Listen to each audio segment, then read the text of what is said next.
for group 3, or batch 3 group. So, I'll be presenting yung mga definition ng hazard and risk, at saka yung mga association na. But before that, before we jump to that, gusto ko lang i-clarify na since naitanong na ni Ms. Ana Marie, bakit natin kailangan itakil ang mga rules and regulations, driving and safety, health, why? Tinatanong niya kung bakit dahil, as Sir said, the start of this class, ang driving, ang lisensya natin, ito yung pribilehiyo, ano? Yes. Hindi ito karapatan ng kahit na sino, ibibigay sa'yo at pwede ka na magmaneho. May kaakibat to, responsibilidad, kaya bakit tayo kailangan sumunod sa mga batas na tulad nito. At syempre, kapag di tayo sumunod, nagkaroon tayo ng tinatawag na disgrasya, disruption, loss, or pagkawala, nagkakaroon tayo ng tinatawag na ano ibig sabihin no? For example, nakabangga tayo, nakasira tayo ng pag-aari, ng bahay, ano? Karampatang action ang ginagawa. Kaparusahan. No? Meron tayong tinatawag na kaparusahan. So that's why, tinatawag natin ito para maiwasan natin kaparusahan.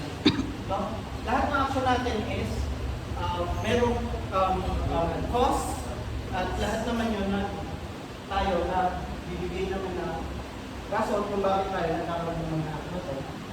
So lahat ng mga act na with regards to this and prohibition, kung hindi tayo sumusunod, kaparusahan kalalabasan.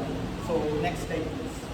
So let's jump to yung ating first na item which is yung hazard. So technically what is a hazard? Meron bang may idea dito with regards to what is hazard? Ano yung hazard? Actually na-discuss na ni Ms. Ana Marie earlier yung what is hazard. Sino po ba may idea? Hazard. Yes, Angelo. Hazard? Panganib. Yes, Ms. Stella. Very good. Panganib. So sa Tagalog, ang hazard is panganib. Pero yung ang talagang definition niya is anything that has the potential to cause harm, injury, or loss. So ano ibig sabihin nun? Kahit na anong bagay. Simply says here na anything, no? For example, kumukuha na to. No? Pwede siyang maging hazard. How? Paano? May basa ba? No? We are not aware na may basa. Bumubog tayo. Ano mangyayari kung bumubog tayo dito? Magkagabagod tayo. First. Pwede tayo mag-out yun. Tama, diba? Pwede tayo sument lang. Umalentong dito. At pinakamalala pa, mabagod tayo. Pinakamalala, kamatay pa natin.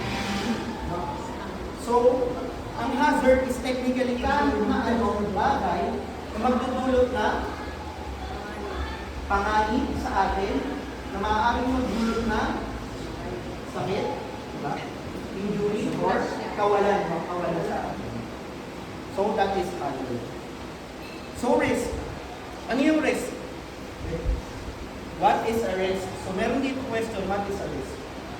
So risk, meron ba may idea dito? Sir, do you have an idea with regards what is a risk? Tatawag nyo pa ito tatawag. Tinawag nyo pa ito na yun.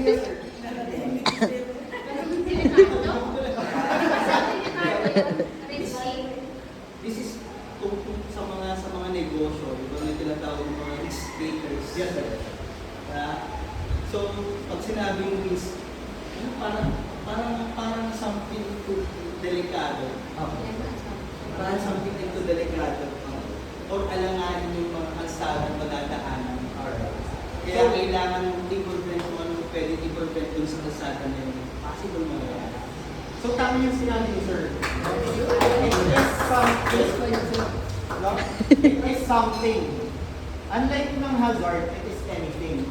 No? Anything So and ang something. risk is something na ay itutulot sa atin para magkaroon tayo ng Exposure to danger. pagkakasakit, loss, or worse, kamatayan.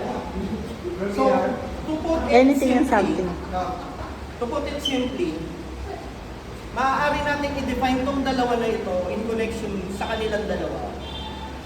A risk is an effect of a hazard that may cause injury, harm, or loss within the vicinity or a workplace. So maaaring interconnected itong dalawa. Ito yung epekto na kung saan ang hazard is either na neglect or we are unaware.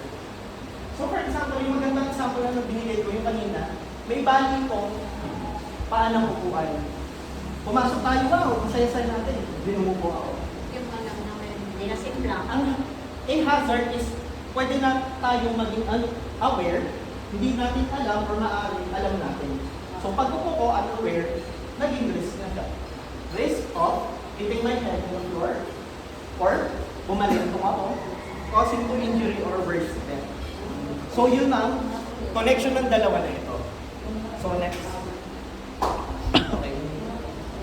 So, nawaan mo ba yung dalawa na yun? Interconnection, yung definition ng dalawa tapos yung connection nila. No?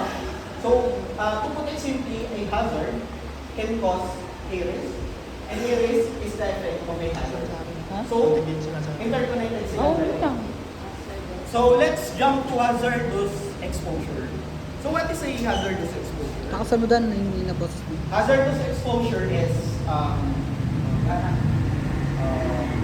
ano yan? It's a condition. Nino? Nino? Na? Driver daw. The driver, yes. What is a driver? It is the condition of a person. Sasakyan, yes. Very good. So, pwede yun. What? Ng isang sasakyan, gamit, property, ng isang lugar, vicinity, na kung saan being at sa kasalukuyan na oras, makapagdadala ng sakit, disgrasya, very good, injury, loss, or worse death. No? Yung hazardous exposure is basically ang ating pagkakalantad sa isang lugar kung saan lahat naman meron tayo na hazard.